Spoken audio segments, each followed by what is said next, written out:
In this episode, we talk about why most businesses assume referrals will just happen, the psychology of being top of mind, why 80% of your referrals likely come from 20% of your clients, how to turn key clients into true raving fans, and how to approach gifting strategically instead of randomly. If you want to increase referrals without increasing ad spend, this episode is going to shift your thinking. Let's dive in.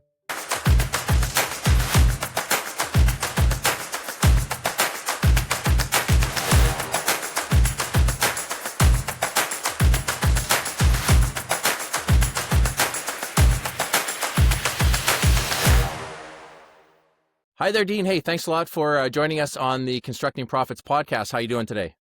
Awesome. How are you? Great, thanks. Yeah, I appreciate you jumping on this call. I'm looking forward to it. It's going to be a lot of fun.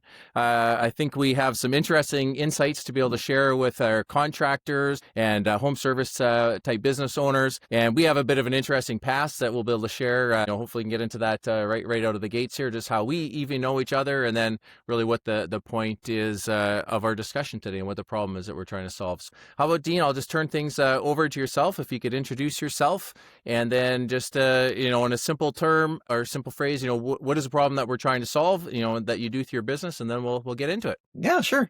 So my name is Dean Stanzel. I own Top of Mind Gifts, and as the name states, that's what we're trying to do, is help businesses stay top of mind. Very brief kind of history. Way back in the day in university, I have an engineering degree, but like a lot of people that probably can relate out there, I was recruited by Vector Marketing to sell Cutco knives, and one of the first in the country. Both of us were early days, and so nobody knew what it was. But I did well. We ran offices, and then eventually I moved on to financial services. But surprisingly to me, like a lot of actually people I'm coming across, my daughter, full circle, was recruited, and that's what got me back in touch with the company. And at the time, I was kind of joking about it, but there was 6 different people that I was familiar with from the 90s whose kids were all doing Vector currently, which I thought was just really neat. Yeah, for sure. And and so I have a long history with Cutco, and the reason, of course, that we're talking about that is gifting appreciation. And like I said, I think one of the biggest things most businesses, maybe a misconception, is that if your clients like you, that they are going to refer you. And I'll qualify that by saying, yes, they would like to refer you, but the reality is that in the 3 to 5 seconds, which is what the human attention span has dropped down to now, sadly enough. But in that little bit of time, when somebody asks for a referral, they've got to know your name without thinking about it. And that is top of mind awareness. And unfortunately, most businesses do not have that, especially when you're getting into the trades or some of the bigger types of transactions where you're not seeing them every week, every month, every year. The reality is less than 10% of people can remember a business's name, even when they really like, after just 1 year, 1 to 2 years. I just want to do something to help businesses get that little bit of an edge, stay top of mind so that they can capitalize on all those referrals. And we use Cutco to do that because everybody uses a knife. They use it every day. They brand it. Last time we did a poll and a survey, 100% of people we talk to actually don't rip food apart with their hands anymore. They use knives. That's true, exactly. And if some of you out there are wondering what the heck is a Cutco, this is it right here. So I have now this is called the ultimate set. So Dean, not everyone starts out with something like this, right? But I've been using Cutco daily, our whole family, and it was July 1st, 1995. That was when I went through my training. I had finished university, I guess 21. Longtime girlfriend, but, not married, didn't cook at all, and had no intention of working in sales. And went to this presentation about this job, and I couldn't believe how awesome the product was. I used to tell my customers, Dean, I'd say, hey, if a 21-year-old single guy that doesn't cook can be excited about these knives, they've got to be pretty darn good. Surprising, maybe not surprising, but I did quite well at it and ended up opening my own office within by the following summer. Stayed with the company for 10 years, and it was really a phenomenal experience. And the product really is outstanding and really is something that is something that really can last for a long time, is something that people will use every day. And I know we'll get into these things a little bit more. One of my, pet peeves running a business is a lot of the swag that people give out, and it's often very inexpensive, not useful, and it's got this company's logo all over it to a point where you would never want to be, seen in public with it, right? So Yeah. I know you'll get into a lot of things that will solve those issues, but anyway, it's a phenomenal product. So if you don't have Cutco already, I highly recommend you checking it out. And as we dive into the content today, one of our staff, Amelia, always asks this question, and it's, what is the problem that we're trying to solve? And in speaking with contractors like home renovation companies, HVAC companies, whomever it could be, again, they're really looking for that edge of how they can stand out from the pack. And just as I turn things back to you, Dean, I'll mention one other thing that's interesting. When we start working with clients, a lot of them are at a point where they have grown a pretty substantial business. They're doing several $1 million a year. They may have 5 to 8, maybe 15 employees, and their only lead source has been referrals and word of mouth advertising. Right. So they're trying to amplify that. But what's interesting, and you, again, you're the expert on this, but I think what is interesting about our upcoming discussion here is that is already a very strong channel for people. So without investing more in advertising, for example, how can they tweak what they're doing to really amplify the value that they're getting out of their existing and past clients? So, that's at least how I would look at this here. But yeah. Yeah, well, no, they're all really good points. And it's interesting. I would say ask anybody, the perfect business model is to take your ideal client, your best clients, and have people like that refer other people like that to you. I mean, that's what we all want to get to and then scale. So referrals are great. And yeah, I'd say that a lot of the businesses in the trades and so on are referral based. They get a lot of business that way, at least successful ones. Yeah. But it's interesting if you're wanting to grow, there's always room for advertising and other things. But if you think about it, your customers refer you to other customers, which is great. But your competitors' customers typically refer them to other customers as well. So even though it's a referral-based industry, if you're all working in the same referral-based industry, there's still an option or an advantage to being more well-known because like in many industries, unfortunately, when your competition gets forgotten, sometimes that's the opportunity for you to step in. So very much relevant whether you're advertising and looking at doing more client appreciation or whether your whole business is based on referrals right now. So yeah. And as far as that goes, sometimes people have a hard time not coming to grips with, but a hard time with the fact that, they say, these people love me. They wrote me a referral. They put me on Google, everything else, of course they'd refer me. And I have to really emphasize that, yes, most of the time people would love to refer you. The problem is that they can't remember your name when they want to do that. We've all been at the hockey rink or at the mall or at the outside in the park, and somebody comes by, and whether they're moving maybe and they're looking for a realtor, it's like, we're trying to move, find a good thing here. Do you know a good realtor? And everybody has probably met a good realtor, but you get that, oh yeah, we had this great person we dealt with. Now, what was their name again? Right? Yeah. Everybody has had that conversation many, many times in every different situation. And that's the key. If you can't be top of mind in that 5 seconds, the referral's lost. Nobody's going to go home and look you up and get back to them and so on. Let's be real. Yeah. So being top of mind in that key instance, and you never know when that's going to happen. It could be 6 months after business. It could be 10 years, but you need to be ready for it when it's there.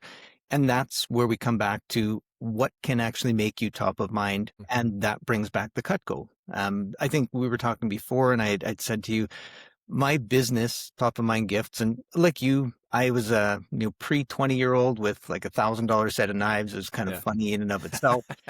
But it's something that my whole adult life I've had it. I love it. I've sold it to lots of people. They love it and so on as well.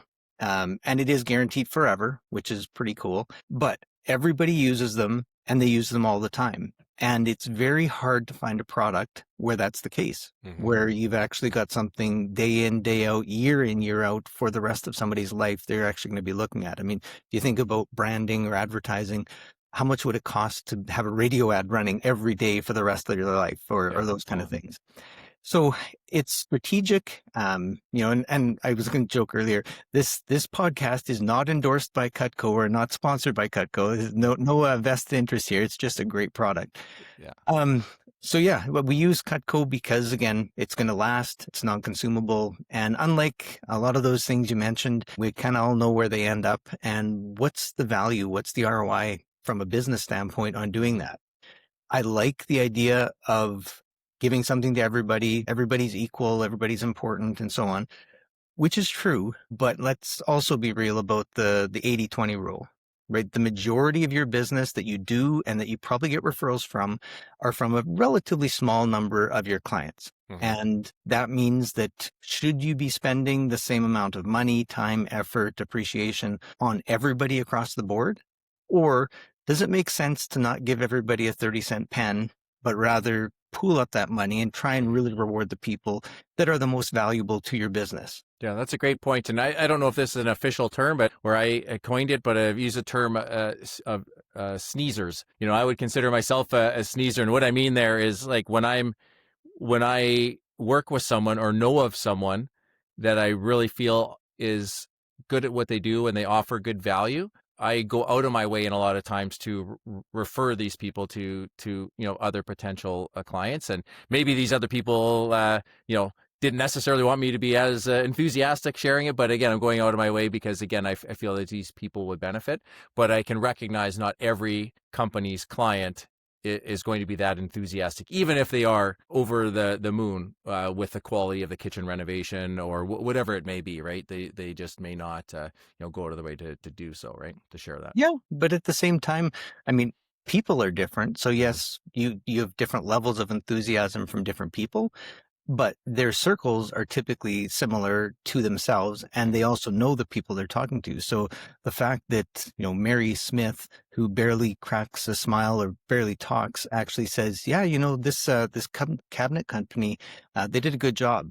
Like that in some cases would be like, oh, who cares? But if somebody knows her and she actually says that, that has a whole different level of impact. Sure. And then you've got the other side where people are raving, oh, you got to try this, you got to buy. So I don't think that referrals and recognition and those kind of things, ultimately, we've kind of said a phrase in the past, it's called turning your golden or your key clients into raving fans. And it's not that somebody that's okay with your work is going to refer you. It's not that somebody that's happy with it is going to take the time to make you top of mind.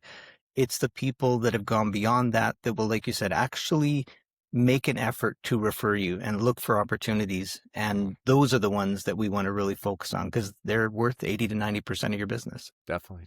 So Dean, let me ask you this. Let's say we have a home renovation company. Their average project may be $100 to $300, $400, $500,000 end up, or a custom home builder. And let's say we're trying to be memorable with our homeowners that have, either had us transform their lives and, through transforming their home or built them a new home. Or let's say I'm running a home renovation company and I have 5 or 6 architects and designers that consistently are feeding me leads and we're working back and forth. If you were one of those types of business owners, what would your recommendation be to really take full advantage out of this opportunity to become memorable? Well, yeah. And I want to say too, I use certain products because they make sense for the business. I love Cutco, but it doesn't matter what I use, sell, or recommend. The concept is what's important. So what I would do in a situation like that for anybody is look at a value proposition. Typically, 2 to 3% is the number they throw out there. So if it's a $10,000 job, maybe $100. If it's 100,000, maybe it's a few hundred, 500, 1,000, whatever. And take a look at what that buys you. It doesn't have to be hugely expensive. It shouldn't be really cheap, quality wise, but ultimately it's different case by case. With Cutco, again, more specifically, there's a reason why we use the product, but there's a wide range of different items to choose from. And that allows to have budgetary considerations, what makes sense for this size of a project. One of the neat things we do for either of those situations, repeat clients or referral partners and so on, is a build-a-set. You've got a nice ultimate set there behind you. So obviously those aren't typically given as a whole, but referral after referral, year after year, it's not uncommon for people to build that up over time. And people get kind of excited, they'll do fun things for free stuff. So if there's an incentive to get another piece, but that creates a longevity. And if you, again, that block sitting there, I don't know if anybody else is seeing it, but it sits on your counter and they see it every single day. And that's a full block, so it's Yeah. great. Yeah. But if you can imagine half of it being empty and a whole bunch of different slots and sitting that on your counter and then your customer, and then every day they know that if they can just think of one more person to refer and somebody else that's doing a kitchen that they can send John to, that they get the next piece on their set. It's a burning that they just want to, it's an itch they need to scratch. So Yeah. it's a really neat incentive to have people actually motivated to refer you and provide you more business. And it's great for them too. Yeah. I mean, Oh, the yeah. more they get, the more they happier they are, the more they like it. So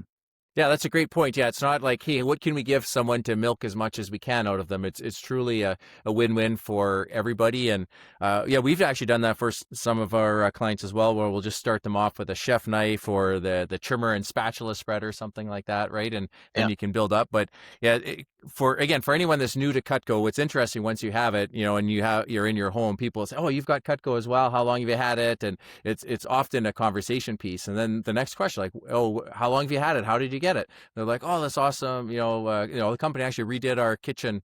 Here actually are the ones that gave it to us." Again, it really ties that all together, right?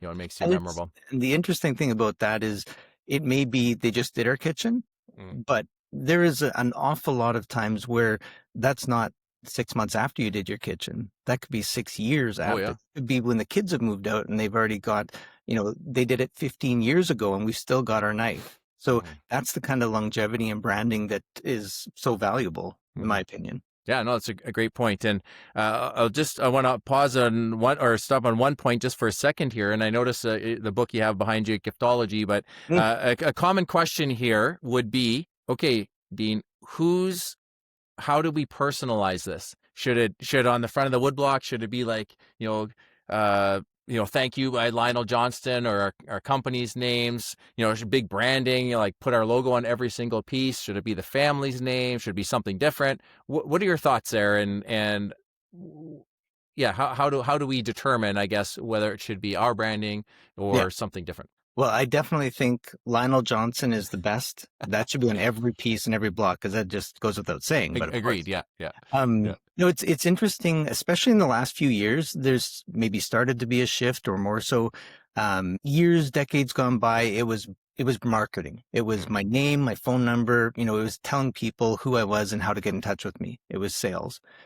More recently, it's kind of over the last decade become a little bit more client focused. It's a little bit more gentle, not quite as in your face, but still having your own information on it. And then probably in the last few years, I don't know if COVID had anything to do with it or not, but there's really been an additional shift towards personalization, not just about you, but about the customer. I'm a big advocate. I love having, my own logo. I think it's neat on the blade somewhere, but it can be discreet and it can be a personal message. It's not, I'm Lionel Johnson. I'm your guy. It may be Mr. and Mrs. Jones. Thank you so much, with appreciation, Lionel, something like that. And then there's the further step of, again, if you take a home builder, for example, you do $1 million home or whatever, you've got a little bit of budget to play with. And wouldn't it be neat to not just send the gift to that person, but to actually have something related to them? I kind of joke with my businesses that I talk to. I love my logo and I want to give my logo to them, but they also love their logo and they want to give it to somebody else. Ultimately, it's the person receiving the gift that needs to have the impact. It's not the one giving it. So in a lot of cases, if you can find some way to connect with people that way, if it's a business, the architect, for example, if you can put their firm's logo on it or their slogan, it's just going to have that much more of an impact.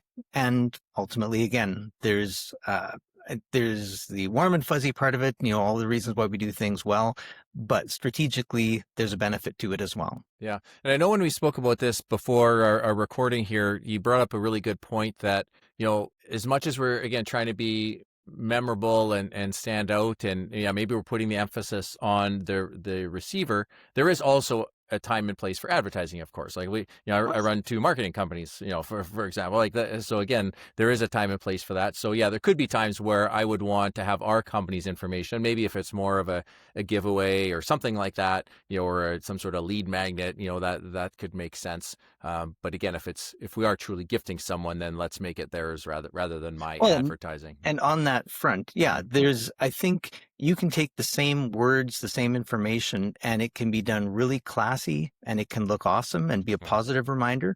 Mhm. And you can be very tacky and it can be marketing and a detriment. So it's not that any specific thing is right or wrong. You don't have a paragraph on there or Yeah, something, yeah. but I do like the idea of having your own logo somewhere because Mhm. again, this is branding. You want the recognition and the phone number and other things like that. A nice phrase signed off by your first name with the company logo that's identifiable. Mhm. You want the memory there. People can go to the internet, they can look up your phone Yeah. number, your all that kind of stuff. You don't need to do that anymore. You just need to have that positive association. And Mhm. like you said, the kitchen's the busiest room in the house. And if you think about it, if you've ever had, events, Christmas, family, friends over, whatever, where do you end up congregating? Yeah, the kitchen. Yeah. It's like my Yeah. family. Yeah. You drift in there, you're making food.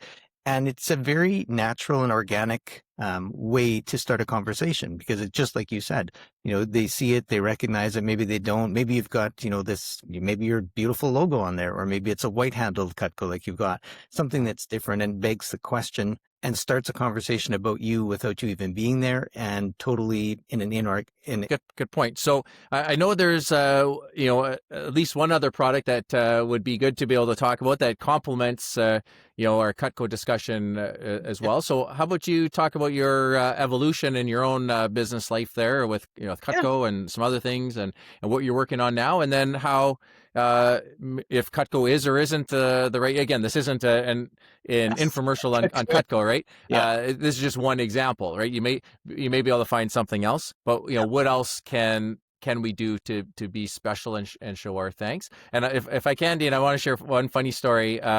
This just happened this week. So I was speaking with Lauren, our account manager, and she's in Surrey, Langley area. And we have a longstanding client, and we wanted to do something special. They've been with us for a long time. They're super, a great client to work with. They've just expanded their services with us, and we wanted to do something special. And so I left it up to Lauren. Of course, I said, "Hey, do whatever you want, but yeah, if you want to, if we want to get him a nice gift certificate for dinner, or a hotel, he could take his wife out for a night, and so they actually were meeting for lunch anyway, and the client basically said, "We don't eat out. We don't need this. We don't need that.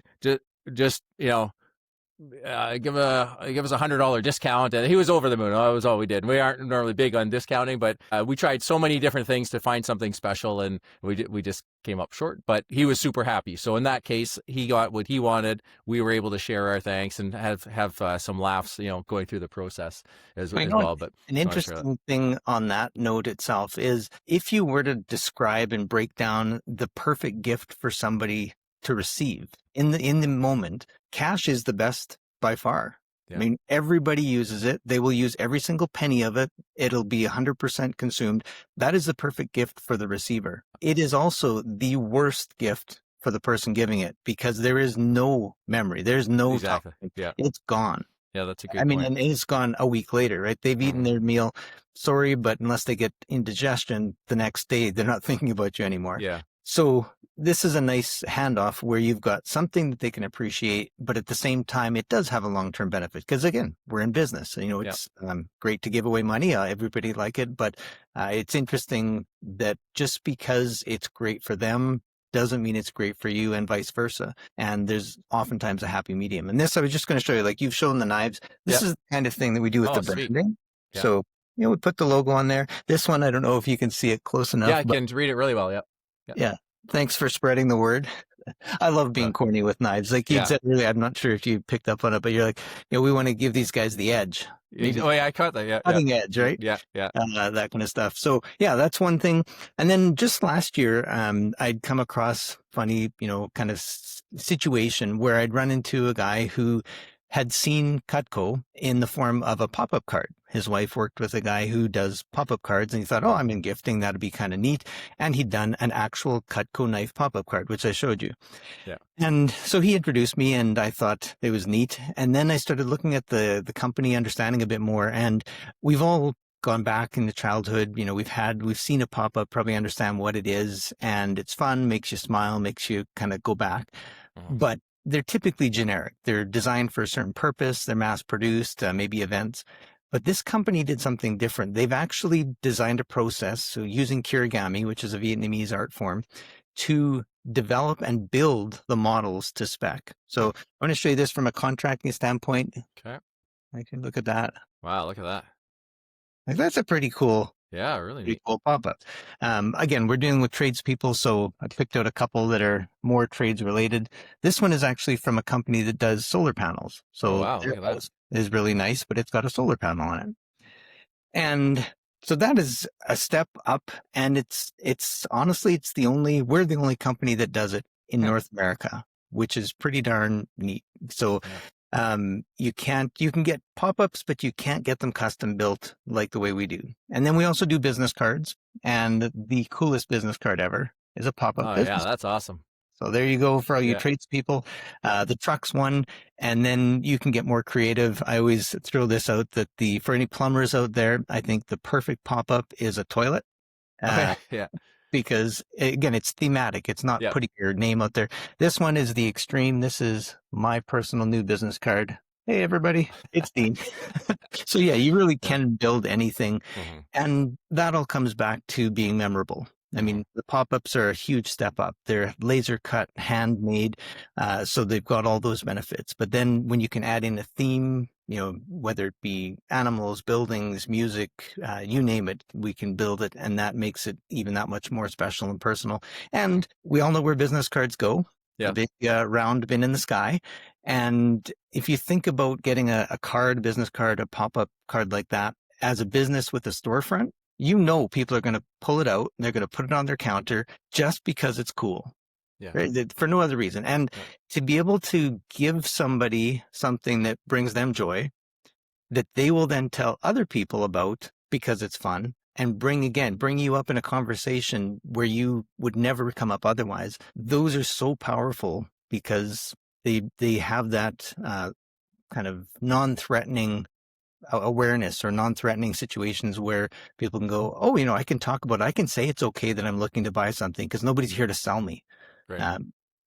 Yeah, that's the other product that I do a lot of work with. Yeah, no, that's super cool. So yeah, thanks a lot for sharing. So looking at the business card and then more of the, thank you type cards, could you share some examples even of your clients that would be in this industry of how they have used either the business card or the more of the thank you card, in the real world? Like what have they done with their clients? Well, there's some various extremes, and like you had mentioned about home builders, there's different scales of jobs. One home builder I was talking to, luxury home builder, does typically $4 to $10 million homes. So really, high-end homes. Yeah. And he does, minimum orders for printing and quantities. But he said, how much would it cost to just build one card that we have the blueprints for, and we would want it to spec of what their house is? And I was like, that's a pretty cool idea. I didn't think of it before because it's there's a high cost to it. But if you think about the person receiving it and you think about people that can buy in a $4 to $10 million house, have they ever received something like that? Are they ever going to again? Those are the type of things that, again, leave an impact with that crowd.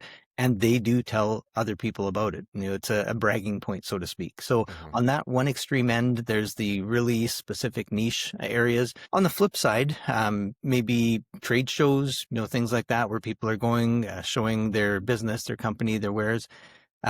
Again, like I was just talking about, if you have the business cards or the cards themselves and you hand them out, people go around, they play with them, but they're showing other people just because they're nifty and they're cool. And then that generates people going back to you at the booth as a vendor. I mean, I hate to say it, but everybody's been in a trade show where they've walked down the aisle and you can literally see people, yep. And then half an aisle later in the garbage can.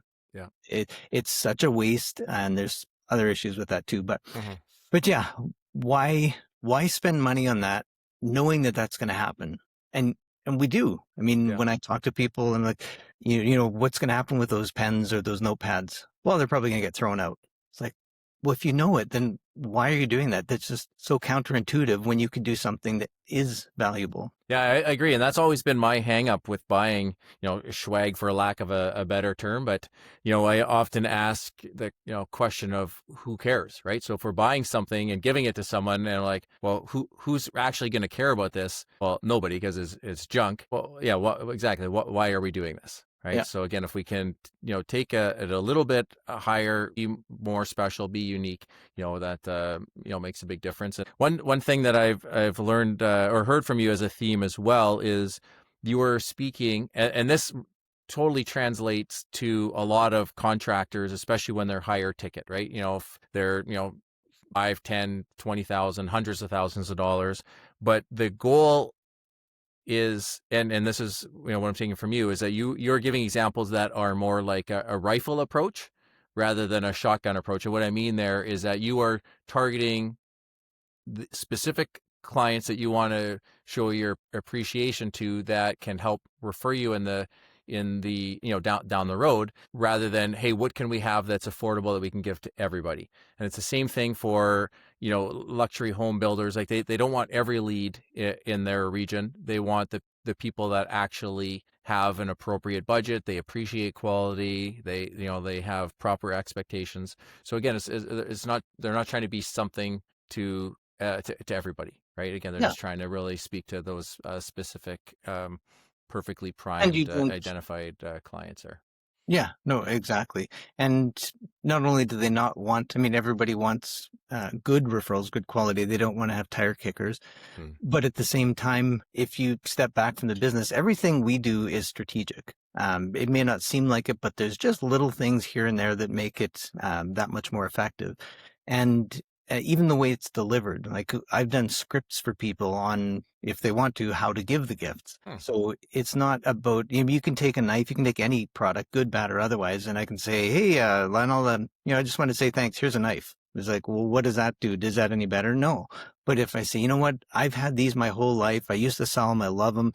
And I wanted to do something special for you and really, leave an impact that will last over time. So I wanted to give you one of these, and it's got your name on it. And they're like, oh, you did such a great job. That has huge impact and value. Yeah. So every little thing of how you do it, how you deliver it, the way, what you put on it, all that kind of stuff matters. And that's what we're there to help people with. Yeah, that's such a great point, Dean. And that really speaks to everything that you've talked about so far, right? Is it's all in the presentation in a sense, right? It's the thought that you've put into things. It's how you present it, how it's received. All of those things really make a big difference. So, I guess on that point, we really need to be speaking to people that care about that, right? So again, it's not about how do we get as much as we can out of everybody. It's like, for those listening, if you're the type of person that really, truly, cares about the value you're providing, you want those long-term relationships, you want to be memorable, you want your clients to have a great experience, this is a type of, discussion that, you should be listening to. Yeah. And, I think about a couple of things, about some of the contractors I've had at my house doing siding or roofing.